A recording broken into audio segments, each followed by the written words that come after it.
বাংলাদেশ থেকে ভারতে নাশকতা চালাতে ভারতে ঢুকতে জঙ্গি, বাংলা আসাম কেরালার পুলিশের অপারেশনের প্রভাব, মুর্শিদাবাদের 8 জন আল কায়দা জঙ্গি ধরা পড়েছে। আলিপুরের শিকারদের বৈঠক বলুন। আলিপুরে আলিপুর এবং মুর্শিদাবাদে, আলিপুরদুয়ার এবং মুর্শিদাবাদের শিকারদের নিয়োগের চেষ্টা হচ্ছে। কি নিয়োগে? জঙ্গি সংগঠনের আল কায়দার শাখা সংগঠন আনসারুল বাংলা, তাই বলো। আনসারুল বাংলার নির্দেশে বাংলাদেশ থেকে ভারতে জঙ্গিরা মুর্শিদাবাদ আলিপুরদুয়ারের বৈঠকে শ্রীপার্শ্বে নিয়োগের চেষ্টা। দেখুন, এটা তো আমাদের আশঙ্কার মধ্যে আছেই, এবং এই আনসারুল বাংলা বাংলাদেশের আজকের না, পুরানা জঙ্গি সংগঠন। তো প্রথম যেটা আমার বক্তব্য সেটা হচ্ছে যে এতদিন ভারতবর্ষের সরকার তারা বাংলাদেশের আভ্যন্তরীণ এই পরিবর্তনের বা বাংলাদেশের আভ্যন্তরীণ যে অবস্থা ভয়াবহ হতে চলেছে তা আগাম কেন বুঝতে পারল না। আমি আগেও বলেছি যে যে কোনো জঙ্গি সংগঠন, মৌলবাদীদের কোনো ভূগোল নেই, কোনো বাউন্ডারি নেই, কোনো সীমানা নেই।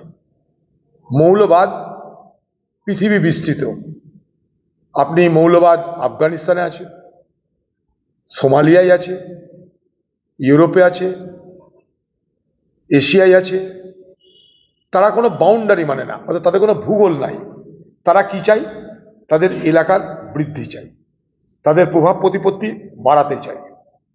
যেমনভাবে ইরাক আক্রমণের পর বা সাদ্দাম হোসেন চলে যাওয়ার পর, যখন ইরাক থেকে সিরিয়া পর্যন্ত যে বিস্তীর্ণ এলাকা, একদিকে ইরাক থেকে আরম্ভ করে সিরিয়া, আফগানিস্তান, লক্ষ্য করে দেখুন, এই টোটাল এলাকাটাই আইসিস তাদের উত্থান ঘটল, একটা জঙ্গি সংগঠন যারা আল কায়দা মতন মৌলবাদে বিশ্বাস করে।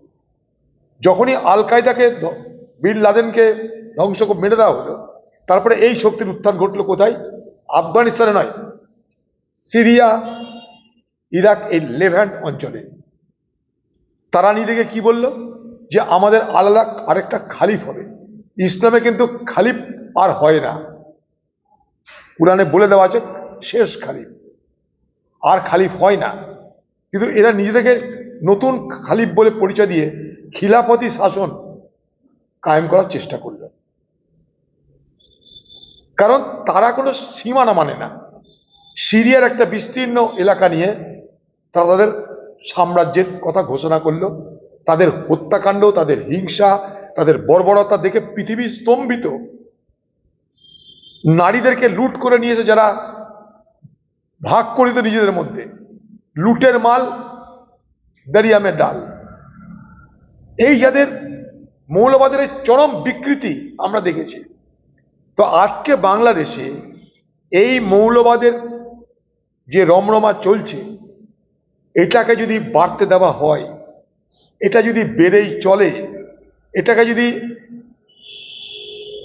চেকমেটিংয়ে রুখার ব্যবস্থা না করা হয়, তাহলে এই বাংলাদেশ এবং এই বাংলাদেশের মৌলবাদীরা আগামী দিনে ভারতবর্ষের পূর্ব সীমান্তে এক ভয়ঙ্কর বিপদের সৃষ্টি করবে।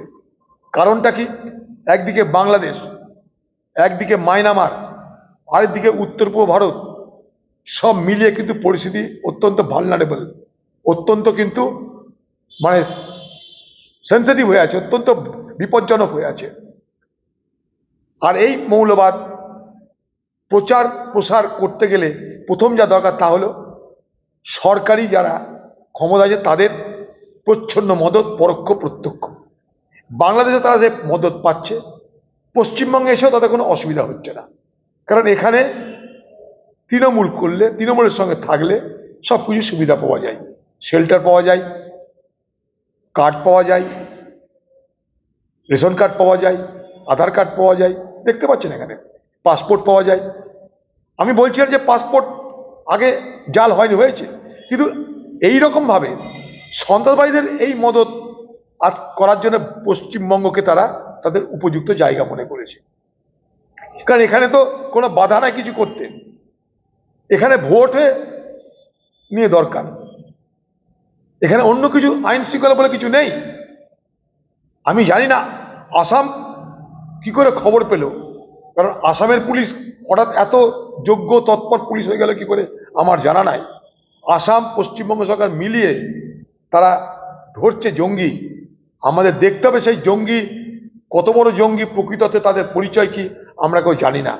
কিন্তু এটা ঘটনা যে আশঙ্কা করা খুব স্বাভাবিক, যে বাংলাদেশের সঙ্গে ভারতবর্ষের যে সীমানা, এই সীমানা পোরাস শতচ্ছিদ্র সীমানা, এই সীমানা দিয়ে আরামসে বাংলাদেশের জঙ্গি বাহিনী, বাংলাদেশের মৌলবাদ, যাদেরকে জেলখানা থেকে সবকে খুলে দেওয়া হয়েছে, ইউনূস এসে বাংলাদেশের সমস্ত জেল খুলে দিয়েছে, সেই সমস্ত জেল থেকে সমস্ত অপরাধীদের সেখানটায় ছেড়ে দেওয়া হয়েছে।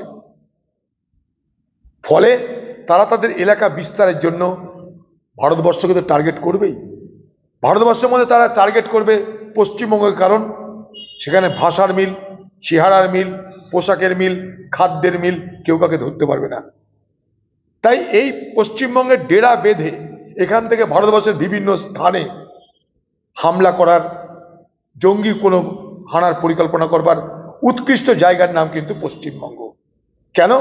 এ রাজ্যে আইন নেই, শৃঙ্খলা নেই, যা খুশি তাই করবার ব্যবস্থা আছে, সঙ্গে তৃণমূল থাকলেই হলো। অতএব এটা ভয়ঙ্কর বিপদের, ভয়ঙ্কর চিন্তার কারণ।